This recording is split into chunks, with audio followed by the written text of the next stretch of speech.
네, 21번 밑줄 친 의미 파악부터 시작합니다. 3점 치고는 네, 어렵지 않았죠. 네.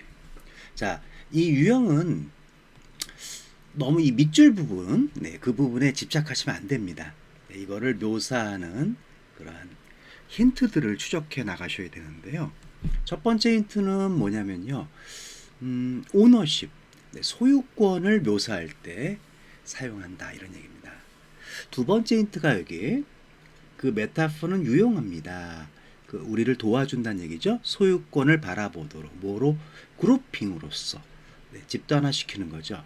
대인관계의 권리들을 분리시킬 수도 있고 다시 재결합시킬 수도 있도록 어떤 권리가 있는데 이게 쪼갤 수도 있고 네, 합칠 수도 있고 네, 이런 의미 파악에 유용하다.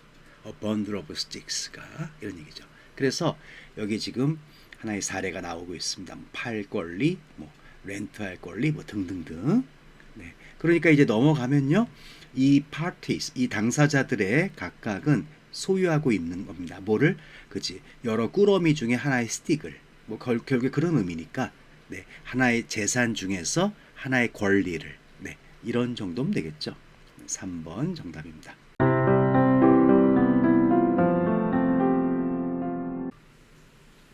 네, 주제 3점짜리 굉장히 어려워하는 학생들이 많은데요. 자, 거꾸로 한번 생각해 볼게요. 선질함 먼저 볼게요. 1번. 만약에 1번이 정답이에요. 그렇다면은 그렇지. 박물관의 전시 공간. 네. 이게 타픽이 되겠죠. 2번이 만약에 답이야. 그러면 박물관에서 관객들을 위한 다양한 활동들. 1번하고 비교해 보세요. 많이 다르죠? 3번이 답이야. 그럼 저장 공간을 확장하기. 뭐 물건들을 전시하려고. 네. 4번이 답이야. 이윤지향적인 관리, 박물관의 또는 경영 이런 얘기죠. 5번이 답이야. 박물관의 공공의 선에 대한 헌신. 자, 어떤 느낌이 와요? 완전히 다른 타픽이 되잖아요. 그렇죠? 그러니까 우리 이제 본문에서 요거하고 일치하는 것만 찾으면 되는 겁니다. 그러면은 어떤 효과가 있냐면은 좀 더 집중하게 돼요. 박물관의 전시 공간이야? 아까 뭐 저장 공간이야? 많이 다르죠? 네. 찾아보시면 뭐가 나와요, 지금. 네. 여기 서론 딱 지나고 나면 박물관들이 압박을 받았대요. 여기 있잖아. 그들의 수입을 증가시키기 위해서. 그랬을 때 그들은 초점을 맞췄다 이거죠. 그들의 에너지를 어디다가 현대화시키는데 그들의 화랑을 아니면은 끌어올리는 거죠. 일시적인 전시들을 왜 더욱더 많은 관객들을 가지고 오기 위해서죠. 그 문을 통해서. 그러니까 뭔가 지금 타픽이 그 수입을 증대시키기 위한 움직임들 뭐 이렇게 해서 그런 영향력들로 이렇게 해서 파급되어 나가는 겁니다. 네, 그렇게 해서 확인해 보시면은 우리가 4번이었다는 것을 네, 쉽게 알 수. 네, 30번입니다. 자, 이런 유형 오랜만에 보시죠. 처음 본 학생들도 많을 것 같아요. 그 여러분들 유형을 항상 바뀔 수 있다는 가정 아래서 네, 공부하셔야 됩니다. 지금 A번 같은 경우는 좀 특이한 게 옛날엔 바니어가 많이 나왔거든요. 오늘은 또 그렇게 사용된 것도 아닙니다. 네. 자, 한번 가보죠. To the extent 그러한 범위까지 어떤 범위? 에이전트는 행동하는 사람이 사전 지식에 의존하는 그러한 정도까지. 누구의 사전 지식이에요? 그 설계한 사람의 네. 뭐가 아니라 네, 자신의 그러한 인지가 아니라 그랬을 때 우리는 그 행위자는 자율성이 결여되어 있다. 이해가시죠? 디자이너의 설계에 따라서 따라가야 되니까 그럼 자율성이 없는 거죠. 자, 여기 필자의 주장. 이성적인 행위자는 자율성을 가져야 됩니다. 이 얘기예요. 자, 그럼 요거는 부연 설명이니까 네. 어떤 내용이 나와야겠어요. 그치? 자율성을 보장하는 쪽으로 가겠죠. 즉 그것은 배울 게 있으면 배워야 된다 이거예요. 그것이 할 수 있는 것들은 자, 뭐 하기 위해서? 자, 편파적이거나 옳지 않은 사전 지식을 보충하기 위해서 준비하기 위해서요. 당연히 보충하기 위해서가 되겠죠. 네. 가령 예를 들면 vacuum cleaning agent, 진공청소 행위자가 나오네요. 걔가 예견할 수 있는 것을 배우는 겁니다. 어디서 그리고 언제 먼지가 나타날지를. 그러면 당연히 더 잘 하겠죠. 네, 예측하지 못하는 애보다는. 좀 실용적인 문제로서 우리가 완전한 자율성을 요구하기는 어려워요. 네, 시작부터. 왜 그럴까요? 자, 행위자가 거의 없거나 경험이 없어요. 그러면 어떻게 행동하겠어요? 네, 요거 활용하셔야겠죠. 네, 만약에 설계자가 도움을 주지 않는다면 당연히 랜덤하게 행동하겠죠. 네, 그러니까 처음부터 자율권을 주기는 어렵다 이런 얘기입니다. 그래서 진화론에서 동물들에게 제공하는 것처럼 충분한 반사신경을 생존할 수 있도록 언제까지 스스로 배울 수 있을 때까지 그것이 합리적일 겁니다. 역시 제공해 주는 것이 인공지능 행위자에게도 약간의 초기 지식을 주는 게 좋겠다 이거예요. 뭐뿐만 아니라 배울 수 있는 능력뿐만 아니라 충분한 경험이 치러지고 나서 그 환경에 대한 그 이성적인 행위자의 행동은 효과적으로 뭐가 될 수 있을까요? 그 사전 지식과 독립적인 상태가 될 수 있겠죠. 보호적인 상태가 아니라. 이렇게 해서 우리가 선택형 한번 풀어봤습니다. 33번 빈칸한성입니다. 자, 이렇게 대립구조가 잡히면요 풀기 쉽습니다. 서로의 특성만 확인하고 이 부분이 어디에 해당되는지만 확인하시면 금방 풀 수가 있죠. 과학자들 특징 먼저 볼까요? The scientific thinker, 과학적 사상가들은 찾습니다. 특징들을, 무슨 특징? 쭉 한 덩어리로 주관성이 벗겨질 수 있는 특징. 그러니까 객관성을 찾는다는 얘기죠. 그러면은 예술가는 반대가 아니겠습니까? 형광펜 치시고, 예술가는 의존합니다. 힘에. artistry, ry가 붙으면 집합이 돼요. 그녀의 예술성이 갖고 있는 힘에 의존합니다. 왜? 유발하기 위해서 결혼을, 자, 누구하고 누구 사이의 결혼이에요? 자신의 주관성과 독자들의 주관성을 결합시키기 위해서. 자, 그럼 이제 상반된 속성이 잡혔으니까 바로 이 부분부터 보면 되겠죠. 예술가는 추구합니다. 요거는 seek의 과거 분사라는 거, 스펠링 변화가 심하니까 알아두셔야 됩니다. 반대 내용을 추구하겠죠. 과학자의 관찰자하고는 독자적인 현실을. 그러면 반대니까 뭐가 되겠습니까? 그렇지. 예술가는 관찰자에게 의존적인 현실을 창조하겠죠. 자, 그리고 마무리 터치, 바로 요 콤마입니다. 이게 동격이라는 거. 정말로 이러한 현실을, 앞의 현실과 동격이니까 같다는 거예요. 그러니까 여기도 뭐가 와야 되겠어? 그렇지. 관찰자와 의존할 수밖에 없는 그런 현실이 와야 되겠죠. 1번 되겠습니다. 인간들이 참여할 수밖에 없는 현실, 정답입니다.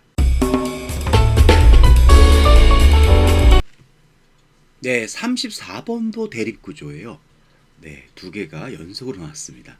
마찬가지로 두 가지 개념을 잡으셔서 요 블랭크 부분이 어디에 해당되는지만 확인하시면 금방 답이 나올 수 있겠죠. 자, 가봅니다.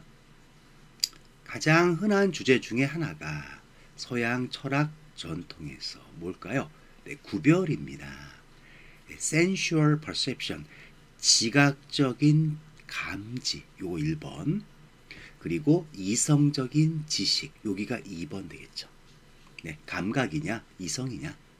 Since Plato, 플라톤 이래로 supremacy, 우월성이에요. 이성적 추론의 우월성이 기반을 두고 있습니다. 어떤 주장에? 데디아라는 주장이죠. 그것은 extract, 요거 바깥으로 추출할 수 있다. 참된 지식을, 경험으로부터. 그래서 지금 이성적 추론의 우월성에 지금 초점이 가고 있습니다.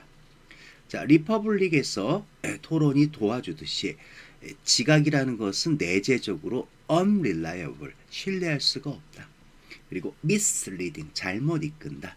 왜냐하면 감각들은 종속되어 있기 때문이죠. 실수와 환상에. 오직 이성적인 담론만이 도구를 갖고 있다. 극복해낼 수 있는 환상들을, 그리고 지시할 수 있도록 어딜 향해서? 참된 지식을 향해서. 예시 앞이 주제문이니까 독해는 이제 끝났습니다. 이성적 추론의 우월성이 되겠습니다. 자, 이제 좀 편안하게요. 지각은 암시합니다. 어떤 형상이 나오네요. 멀리 떨어져 있는, 좀 더 작다 이거예요. 실제보다. 그러나 이렇게 후반에 나온 역접은 약한 거예요. 이성적으로, 논리적으로 적용을 해보니까 논리적인 추론은 드러냅니다. 그 형상은 그냥 작아 보이는 것뿐이야. 왜? 그것이 복종하고 있기 때문이죠. 어떤 법칙에? 기하학적인 원근법이라는 법칙에. 그렇죠. 그러니까 실제는 작은 게 아니죠. 그럼에도 불구하고 심지어 그러한 원근법적인 수정이 가해지고 나서, 어플라이가 약 같은 거 바르는 것도 어플라이예요. 그런 좀 여러 가지 뜻을 알고 계셔야 돼요. 그리고 이성에서 결론을 내린 후에도 야, 그 지각은 잘못 이끄는 거야, 이렇게. 그래도 그 형상은 여전히 작아 보이는 거 아닙니까? 감각적으로는 여전히 그런 모습이죠. 그러니까 그 진실에 대한, 그 문제에 대한 진실은 어떻게 가야 되겠어요? 그렇지. 우리말로 역시 이성이 개입을 해야 바로잡을 수 있다 이겁니다. 5번입니다. 그 형상의 지각이 아니라 이성적인 표현에 놓여 있을 거다. 37번 순서 배열 3점입니다. 자, 이거는 이 박스 안에서는 일단 토픽, 어떠한 글인지 확인하시고요. 여기서 첫 번째 초이스가 보통 B하고 C가 되겠죠. 이거 잘 활용하시면 될 것 같고요. 그 다음에 여기는 이제 연결사 나오면요, 이거 무조건 활용하셔야 돼요. however. however하고 같은 편, 이거 찾아내시면 쉽게 풀 수 있습니다. 자, 한번 가볼게요.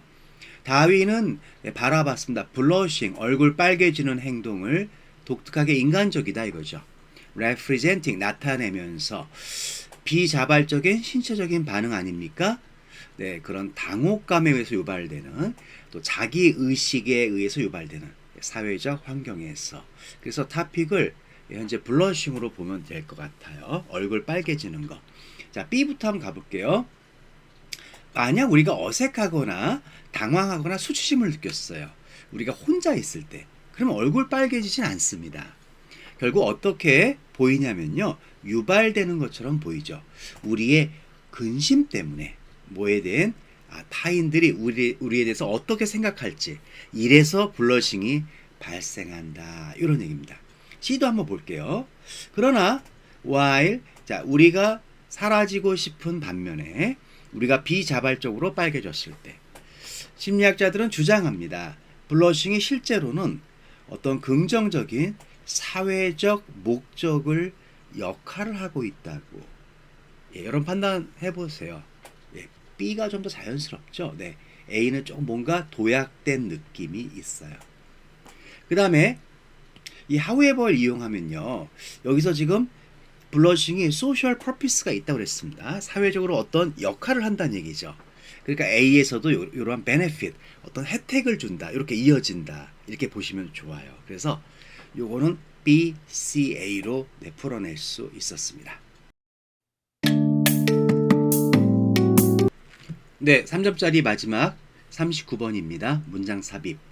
자, 주어진 문장을 보시면요, 여기 형광펜이 하나 나오네요. 결과적으로 그들은 적합해지고 더 잘 성장합니다. 하지만 그들은 특히 장수하진 못해요. 그럼 이 문장 앞에 추론해 볼 수 있겠는데요. 성장한다고 그랬으니까 그 성장이 되는 배경, 원인이 나왔겠죠, 앞에. 한번 찾아보겠습니다. 1번. 몇몇 개체들은 광합성합니다. 미친 듯이. 언제까지 설탕이 그 긍정적으로 거품이 생길 때까지 그래 밑둥을 따라서 여러분 잘 생각하셔야 돼요. 지금 이것들이 성장 배경 아닙니까? 네. 지금 2번일 가능성이 높아요. 이것은 왜 그러냐면 나무는 오직 그 둘러싼 숲만큼만 강해질 뿐입니다. 그러네요. 여기 논리가 좀 뜨잖아요. 네. 이 앞문장에 대한 원인이 아니죠. 바로 요 아까 우리가 요 부분 장수하지 못하는 그 원인이 2번에서 지금 제시되고 있네요. 네. 이렇게 해서 2번으로 정답 처리하겠습니다.